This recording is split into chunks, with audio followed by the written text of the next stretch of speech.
Ayan, ayan, ayan, ayan, ayan, ayan, mga kaibigan, ang ganda pala ng purple and gold. Ganda niya mga kaibigan, oh. Purple and gold, and then yung kanyang paa. Ah, di ba? Ang ganda. Look at that. Nakahiga sila sa kama.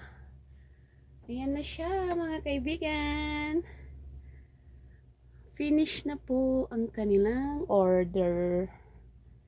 Thank you. Maraming salamat sa inyong suporta. God bless. Happy birthday po pala sa may-ari. Pang surprise pala nila ito sa sa nanay nila. Ayan. Ganda niya mga kaibigan, di ba? Wala lang, just flexing. Sana more pagawa.